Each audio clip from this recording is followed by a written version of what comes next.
What's up, YouTube? Today we visit the website gamingmywife.com, where the author Leonidas wrote an article he titled Fundamentals of Game, and he wrote it on March 7th, 2011. This article goes over what he firmly believes based on his own evidence of experience and dozens of reports of men who tried game themselves, that game in itself is merely the applications of certain principles. And he goes over these 10 principles in the article. Let's begin.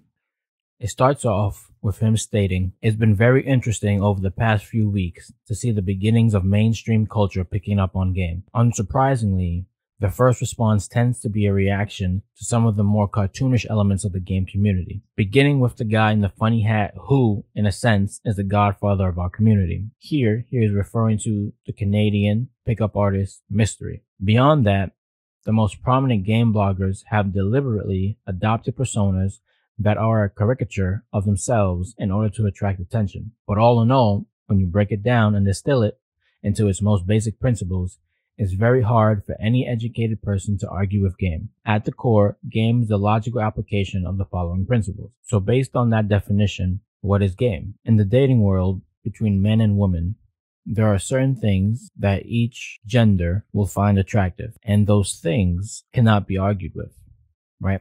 It's just in their nature. You'll be attracted to this, and that's that.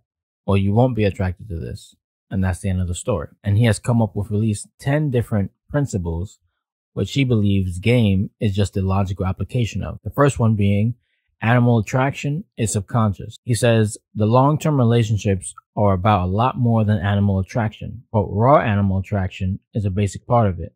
A part without which you'll usually never progress to anything else. And while we can have some influence on it, by and large, we're attracted to what we're attracted to, like it or not. So, in this case, he is saying that raw animal attraction is subconscious. Okay.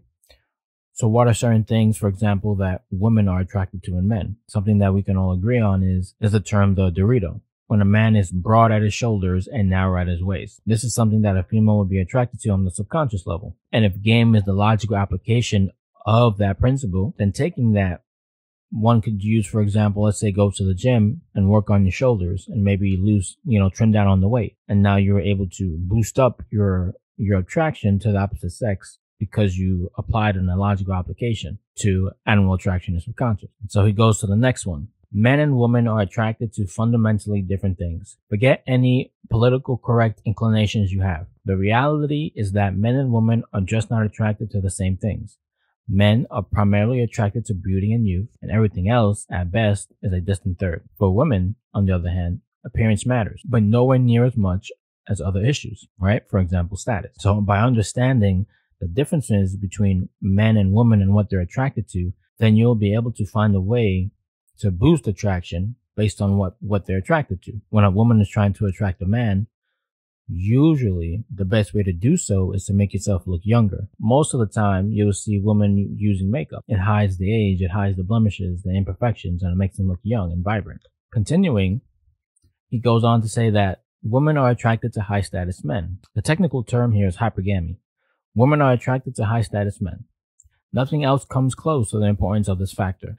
And the evil psych crowd will tell you that this makes sense from an evolutionary perspective, because the cost of reproduction is very low for men.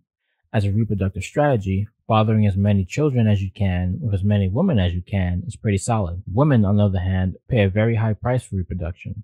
9 months of seriously bodily changes, and then those pesky maternal instincts that make them want to take care of their spawn. It makes far more sense as a mating strategy for a woman to be very selective about whom they mate with. Women are most attracted to the high status men. And this is something we know that's generally known. Women are attracted to status. And so what is status? Status normally means being the top male in the social hierarchy. A lot of the time, status is accompanied with wealth or nice materialistic things that many people cannot afford. Also the way they represent themselves and the way they dress and the connections they have with their network. As a man, if you're able to improve upon these things, then by direct result, you are improving your status, which then increases your attraction to women. Finding a logical way to increase your status is simply the application of game. Continuing, he says, note that we said status and not wealth. Women are attracted to wealthy men because wealth is usually an indicator of status. High status men often are wealthy And it's much easier to get that way if you're high status. The high overlap makes it easy to come to the wrong conclusion here. But really, it's the status, not the wealth, that's driving their attraction. So we just briefly talked about this. They are attracted to the status.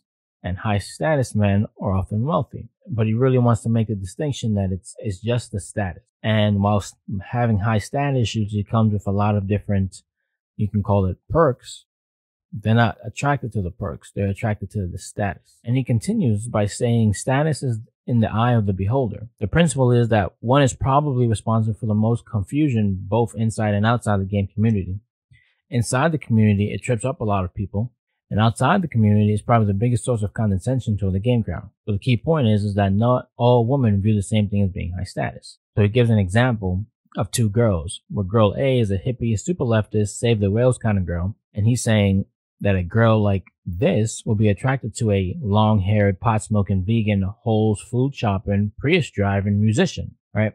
Because to that girl, that guy would be very high status. But if you take girl B, who is a conservative church-going girl, she might be more attracted to the clean-cut BMW driving, wealthy church-going businessman. And that's because to her, that's high status. And while those two guys are very different, girl A will never be as attracted to the clean-cut BMW driving businessman, simply because that's not exactly what she's into. While attraction may still be there, her personal high status male will be the long-haired pot-smoking vegan, right? Because the reality is that they're both attracted to high status man, but they just have different ideas of what constitutes high status, because status is relative. And if you want a particular woman to be attracted to you, you don't necessarily have to be the high status man on the planet. Really, you just have to have equal or exceed her expectations of what status she believes is high status, right? And for the PUA community, to keep it in simple terms, that just means you have to be the highest status person in the room, or higher status than her current boyfriend. But it's a little different for the long-term relationship, right? Because that means being high enough status that she thinks you're worth keeping the relationship for. Very different. So if you're single and you're hooking up with a chick, for your best chances, you need to be the most high status person in the room, or at the very least, higher status than a boyfriend. And if you're doing long-term, then your status needs to be high enough that it's worth keeping you. And ideally, your status is increasing throughout the long-term relationship. He continues stating that the appearance of status is as good as or better than actual status. He said, and he's specifically focusing on with trying to trigger the raw animal attraction, right? The perceived or the appearance of status will be just as good as real status, right? Because the body can't determine what's real status or what's fake status, because both can be perceived as high status. And he gives an example that it's really no different than when magazines airbrush models for their covers, right? For a man looking at that woman in that magazine, by the woman being airbrushed, it will elevate her status and in effect have the man have his attraction increase towards her. And so while in reality, the woman might not really look that good, it's their appearance that's more important, right? They look for the good picture, and that's enough.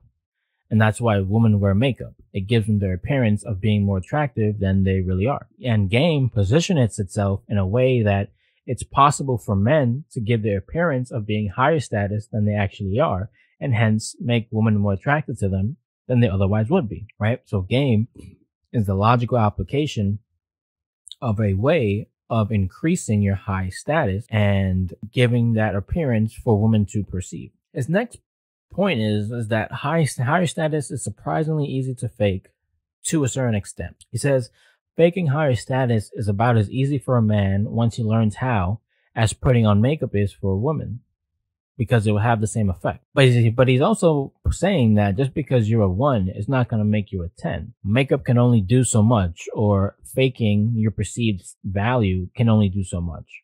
If you're a 1, perhaps you can go to a 2 or a 3. Right? Or if you're a 7, perhaps you can go to an 8 or a 9. And he's saying that the inverse is also true. So for example, there could be men out today that are doing certain things that just lower their natural value or their natural status.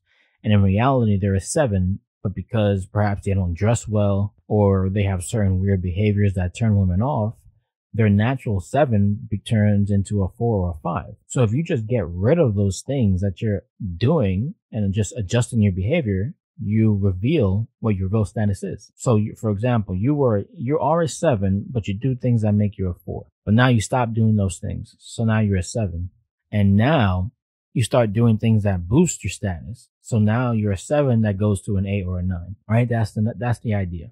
And it works for men and women. Let's say you're a woman who you're a natural 7, but let's say you got some weird acne on your face, or maybe you got a weird blemish that just kind of turns off, right, male attention. So you're a natural 7, but you turn into a 5. But now you decide to use makeup and, hide those things. So now you're now a true 7.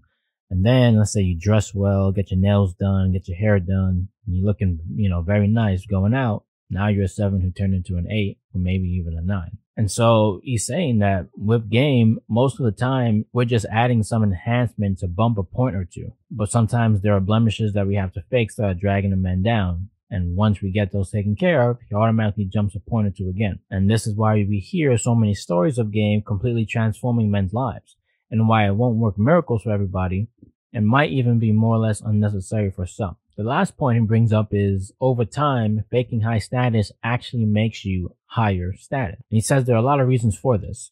The high effect of pre-selection among women is a big contributor.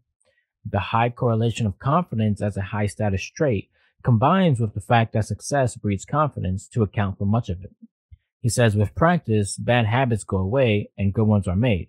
And the net effect is that, like anything else, practicing game long enough makes it second nature.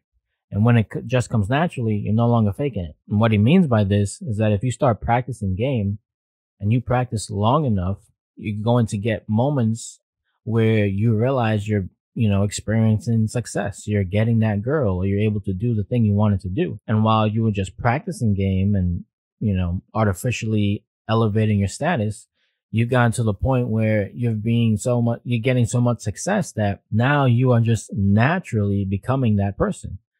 So now your status that was artificially elevated is now permanently elevated because it's just coming naturally. It's not faked anymore. And he ends this with, of course, there are people out there who will find some way to argue with, these points, but that he's just come to believe very firmly based on the evidence of his own experience, along with the accumulated body of psychological research, that really each of these propositions is basically true.